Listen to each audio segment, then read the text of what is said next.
Hello everybody, welcome back to Screen Stars. I'm here today to give you my review for the pilot episode of the brand new CW show Superman and Lois. Now, I haven't done a pilot episode review for quite a while. I tend to just do TV show reviews. I have done certainly for the last certainly 12 months or so anyway. But I've been hearing a lot of really good things about this show, the pilot episode in particular. And bearing in mind that CW, certainly at the minute, is the butt of everybody's jokes in regards to Batwoman and certainly some of the other shows, I think a lot of people forget that, CW have certainly got the capabilities of pumping out a good show when they choose to, when they put the right showrunners in charge of it, things like that. And it would seem what we have here is an example of CW at its finest. We have Tyler Hoechlin, who plays Clark Kent stroke Superman in this show. Now, I've only ever seen him in one other thing, and that was the Joe Vida biography film from a couple of years ago, which I did review on the channel. I can't remember the name of it now. He's a fine actor. I haven't seen him portray Superman in any of the CW shows. I haven't watched Supergirl. I haven't watched any of the crossover stuff. So this is my first experience as him as Superman. Elizabeth Tulloch plays Lois Lane. And what we get in this pilot episode is, I think, probably one of the best intros to the show, to a show I've seen in a long, long time. You get like a 5-minute intro which gets you right up to date with the story of Superman and Lois. And I don't know if we see any of this other stuff in the Supergirl show or the crossover stuff, I don't know. But you get a 5-minute catch-up. It tells you how, the origin stories of Superman, which we all know, but they do it in such a way here that you're on board with the show very, very quickly. So you get like the origin story of Superman, how he met Lois, how he got to Metropolis, how he, fell in love. We learn that he's got 2 children now with Lois. They are teenagers, and they are, the episode starts and they're struggling. Clark loses his job at the Daily Planet. There's a new new business giant has taken it over, who I suspect he's probably going to turn into some villainous role later in the show. So he loses his job at the Planet. They end up going back to Smallville for some reason. I'm not going to say why because I don't want to spoil that. So Clark, Lois and their 2 teenage sons head off to Smallville. There is real family drama here, in a sense of one of their teenage sons, Jonathan I think he's called. He's like a great athlete, beyond his years if you like, and they both suspect he may be displaying certain powers. And the other son, whose name I forget, is the rebel.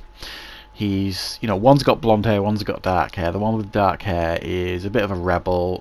He doesn't get on well with his mum and dad. He's got social anxiety. He's taking medication, all this kind of stuff. So they've got real problems. The real family dramas going on, and it's believable family dramas. How does he balance his life between home and sharing himself with the world as Superman? And this first episode shows that brilliantly, I think.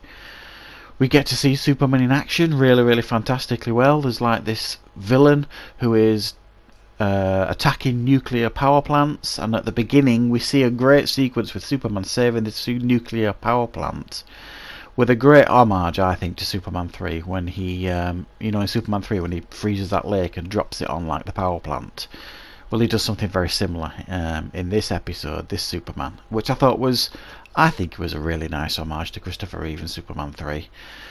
So yeah, we've got this villain in the background that's trying to destroy these nuclear power plants, who he has a conflict with at the end of the episode. And again, I'm not going to spoil too much of that. It's very, very good.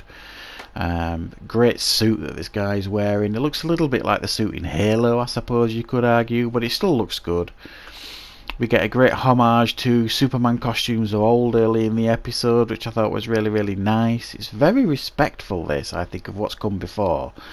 And the suit he wears is like a little bit of a twist of the Henry Cavill suit, so it feels like it belongs in modern day as well. It doesn't feel so different from the Superman we used to on the big screen in regards to his costume. I think Tyler Hoechlin plays a great Superman and a great Clark Kent. We got to see him at the beginning of the episode displaying the great Christopher bumblings and, you know, his awkwardness as Clark Kent. That has gone now, because it's like 15, 16 years later. The real big issue here is the fact that, you know, we see him at the beginning, meeting, falling in love, having twins, children, and they look the same now, age-wise, as they did then, and they've got, you know, two 15-year-old sons.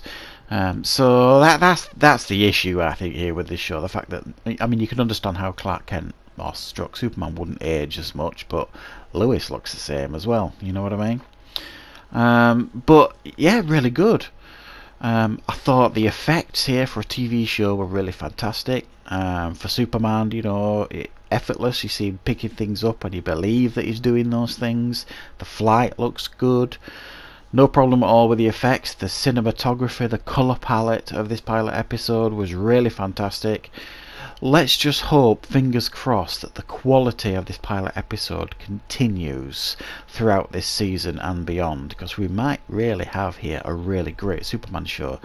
And I'm not one of these that's followed these superhero shows. I don't generally follow them, but Superman's my favourite superhero, so whenever there's a Superman TV show, I generally want to check it out. And I must say, I'm really glad I did check this one out. I'm going to give it a very, very strong 8.5 out of 10 for the pilot episode.